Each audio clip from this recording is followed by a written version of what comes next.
Phantom Audio Publishing presents Case Closed, No Prisoners, adapted from the short story by Louis L'Amour. And now, a special introduction by Louis L'Amour. A Texas Ranger usually worked with a company, or at least with companions. In the earlier years, he was permitted a certain amount of discretion. He might be miles from a court when to bring a man in for trial meant a hardship to a family as well as to others. Often a ranger settled a case on the spot, using his own judgment of what was right and correct under the circumstances. Often there was no court close by and no judge. If there was a debate, it was often a six-shooter arbitration, and justice proved to be due to marksmanship rather than any fine point of law. Such men as Chick Bowdrie were fairly typical of ranger quality. Most of them were young, most had had experience on the plains. They knew the manner of men they were to deal with. Many of them had punched cows beside the men they had to arrest. They understood them, knew their problems, and could talk to them as they could to the ranchers. Many ranchers were far out on the plains in Indian country. You could not arrest a man and take him his family without leaving them in danger. So often reason took the place of law, and if the situation was not too serious, it might be settled on the spot. A ranger furnished his own horse and equipment, such as it was. He had no uniform, although the horse he rode was usually better than that ridden by the average cowboy.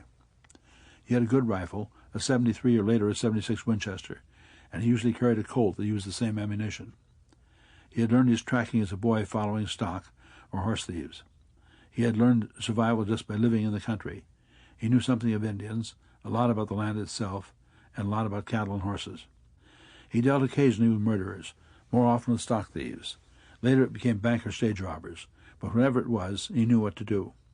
It was only a fool who started a shooting match with a ranger, and usually the outlaw came out on the wrong end of the stick. John Wesley Hardin, considered by some to be one of the most dangerous men alive, was arrested without a shot fired by Sergeant Armstrong of the Rangers. When they had a job to do, they did it. The famous story, of course, is that of Captain Bill McDonald. There was a riot in Texas, and Rangers were sent for. When McDonald got off the train, they asked, "Where are the Rangers?" He said, "I'm here." "What, only one Ranger?" He said, "Well, there's only one riot, isn't there?" And now, Case Closed, No Prisoners, by Louis L'Amour.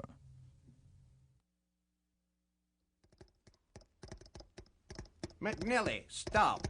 Texas Rangers, Austin, Texas, stop. Bank of Kimball robbed dawn Monday. Sole witness deceased. Stop. Request support immediate. On the third Stop. day after the robbery, Sign, Sheriff Walt Sheriff Barrow Kimball, gave up Texas. and wired Stop. Austin. Yeah, will that be all, Sheriff? Yes, I guess so. Send it again in an hour, please, Fred. Just in case. Right you are, Sheriff.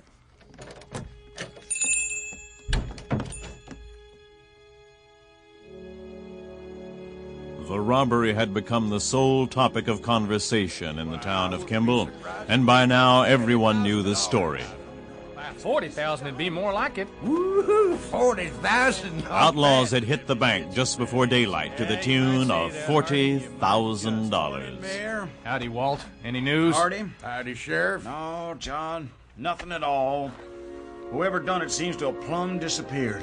What are you gonna do, Sheriff? Folks are asking for results. I'm doing what I can, John. Rest assured of that. I'm doing everything I can. When the townspeople awoke on the morning of the robbery, they had no idea what had taken place. Not until Mary Phillips stopped Sheriff Barrow as he passed her door on the way to breakfast and asked him to look for Josh. Oh, Walt, Well, I guess it's silly to bother you, but, I thought you might keep a lookout for Josh. Ain't he at home, ma'am? No, and, it just isn't like him. Where'd he go? Somebody came to the door just before daylight, and Josh answered it. He called to me that he'd be right back, and I heard him go out. Yeah? Well, when I got up, he was still gone. Walt Barrow knew that country bankers sometimes worked long hours, and he was undisturbed. Until he saw the bank's door ajar. Pushing it wider, he found Josh Phillips lying in a pool of blood. Josh! Josh! The banker lifted a hand, horribly blackened by fire. Forced me. Who was it? Strangers. New. Red. The townspeople were enraged, but their anger was tempered by wonder, for there were no tracks, and nobody appeared to have noticed anything. The outlaws had come and gone, unseen, unheard. Only the body of Josh Phillips, the safe they had forced him to open, and the $40,000 missing dollars proved their visit.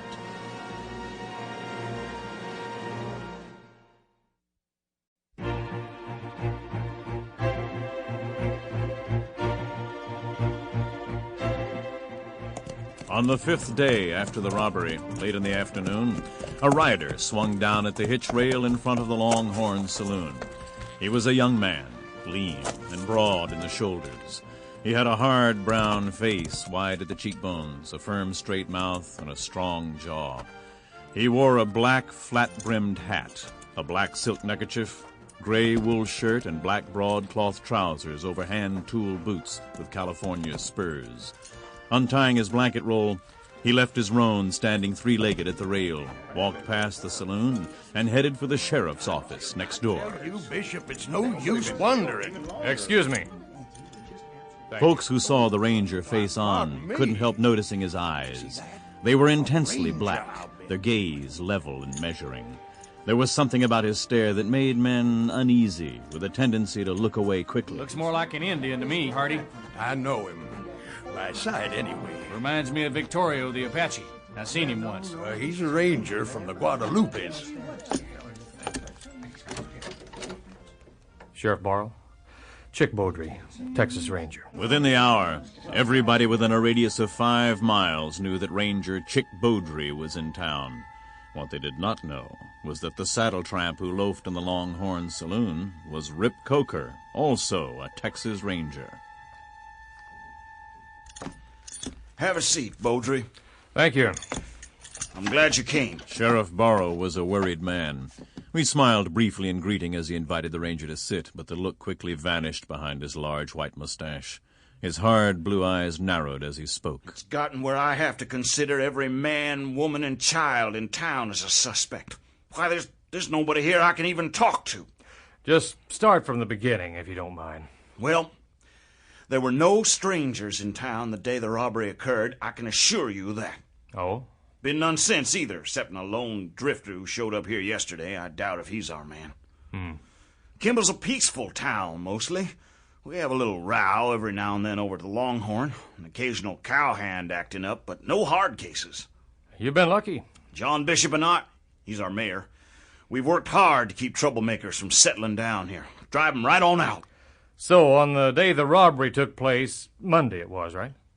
You didn't notice anybody or anything out of the ordinary? That's right. What's more, as far as I can tell, nobody left town either. Bishop owns the most land hereabouts. He led the search for tracks, scoured the entire countryside. Didn't find a thing. What about the bank? Anything there? Not much to go on. Josh was beat up bad. Tortured him, whoever did it. Built a fire in the stove and held his hand over it till he... That'd be the witness you mentioned in this wire, correct? Correct. Died in my arms. His last words were strangers, new red or a new raid or something like that.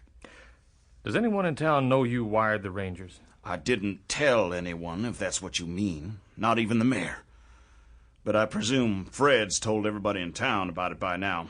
Fred's the man over to the telegraph office. I see. You know, it was hard for me to accept that I needed help on this one, Bowdrie. The answer keeps nagging at me. It's right on the trail edge of my thinking, but I can't quite get it out in the open. Well, he'll be wanting to get over to the hotel and freshen up, I expect. Actually, I'd like to go take a look at that bank just as soon as I can. I'll settle in later. You leave that blanket roll here if you like. You won't be needing it to the hotel. Oh, much obliged. Here. I'm afraid I haven't given you much to go on, Bowdrie. If there's anything I can do to help, you just ask. Of course. I'll do that.